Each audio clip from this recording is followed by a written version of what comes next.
Hey guys, how's it going? Welcome back to the channel. I just figured I'd show you guys my little life hack here.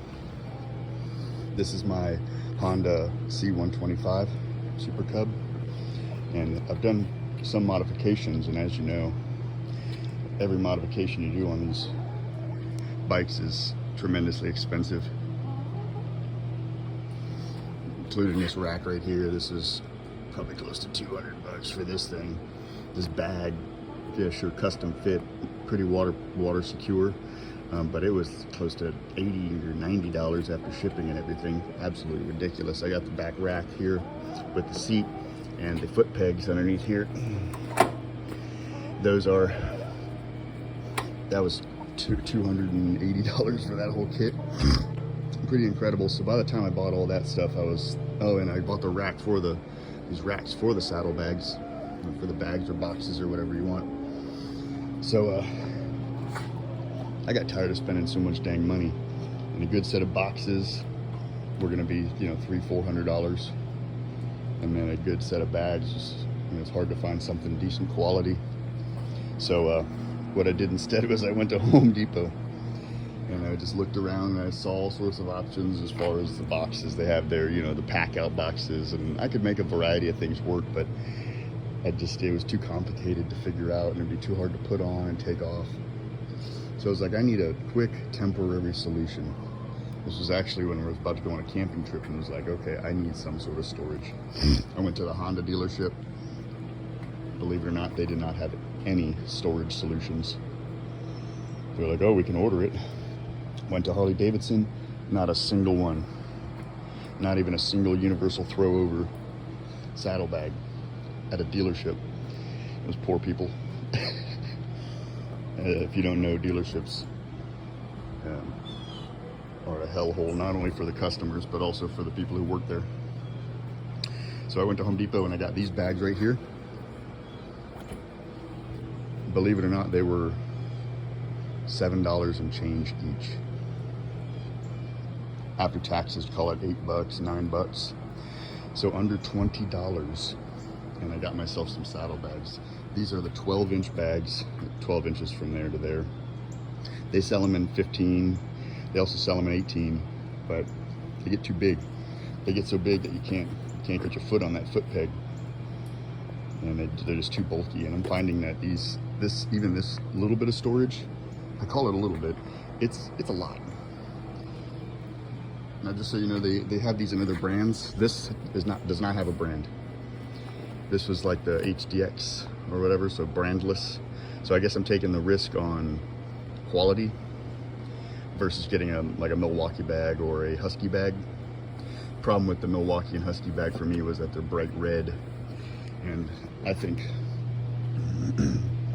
you put red bags on the side of this bike, it's going to take away from the elegance. It's going to take away from the bright red seats. So I'm happy with it.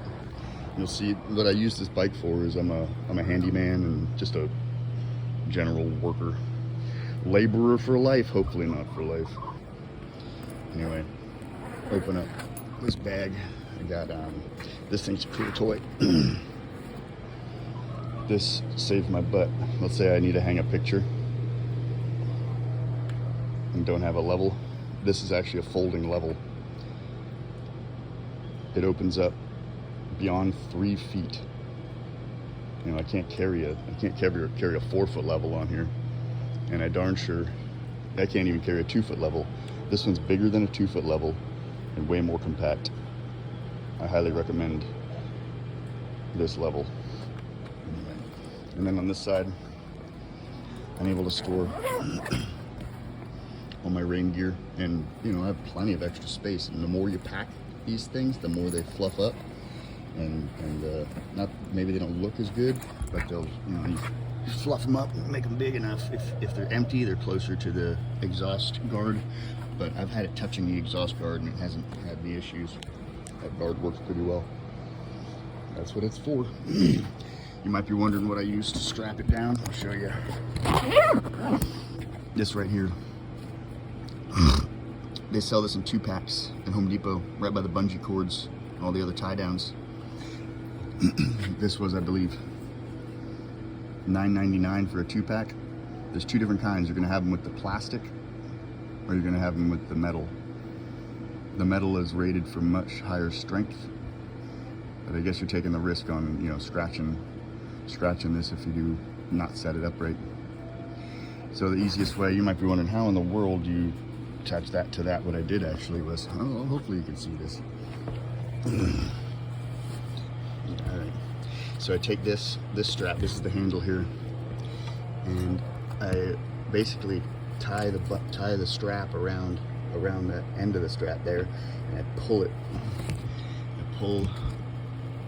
What it does is it pulls right on the outside of this, so it's on here, right up here, on the outside of that, and then it goes to the inside here, and then pulls out this way. So what I'm doing is, as I crank this thing down, as I crank that down, it's pulling the strap that way, trying to pull it around there. So it's just cranking it down. You can put it as tight as you want, but I don't want to put too much strain on this here. See, it's pulling down. You can see it pretty good there, down and around. So you just got to figure out how to strap it down right, how to route the strap to make it efficient. I've done it a few times now, so I'm getting the hang of it. But then you're going to have some leftover strap. I just wrapped it around one more time and came up here and tied it. I'll think of a better solution eventually. And if you want to make it even easier on yourself, just get 2 straps, cut them shorter, and just do 1 on each side. But this I was able to accomplish with 1 8-foot strap. And what's so great about it is that it's out of the way of the zippers. You know, I could have taken this and like strapped it here or something, but then I don't have access to it. I could even cut these off, I guess, and get rid of them. But they don't flap in the wind or nothing. And because this one is set all the way to the back, you know, it keeps it, it doesn't slide around. It's actually worked out to be a pretty darn good system. So 20 bucks for some saddlebags from Home Depot. The strap also, so call it 30 bucks. Not bad considering what you're getting, you know. They're not waterproof. I think you could probably spray them down with some sort of waterproofing. I've heard of a mixture of, what was it, mineral spirits and silicone caulking. You can mix those together, spray it on, then it dries. Maybe it was not mineral spirits. I think it was, maybe it was, I don't remember. But so far I haven't had the need. It's winter time around here, it's dry season. Don't mind my chicken. Anyway, the bike's coming along. Next accessory, I'm getting the long seat, because this seat it's comfortable for sitting in one position, but you know, sometimes I want to be able to slide back and adjust. So I've got that coming. I've also got a rack that's going to stick out past this one. It's basically like an extension off of this rack. So I'll already have a rack back there, but if I want, I can take the seat off and I'll have a big, large space to pack all sorts of stuff. The more accessories I put on the bike, the more practical it becomes, but it also looks, in my opinion, starts looking a little goofy. So sometimes I'll take off all the accessories, bring it back down to a naked bike and just enjoy it. But then when I do, I need the storage. You know, you pull up somewhere and they're like, oh, here, take this. Can't do it. Well, then you're riding it with you wedged between your legs, you're sitting on it, so it does get frustrating. So most of the time, it's extremely valuable to have the storage. Thanks for watching the video, guys. If you enjoyed the content, be sure and subscribe. But definitely at least leave a like for the video. It helps boost my channel. I'm trying to get something going here. Yeah, you can even hit the notification bell. I don't post that often, but when I do, hopefully you enjoy it. All right, guys, thanks a lot. Have yourselves a nice day. See you on the road.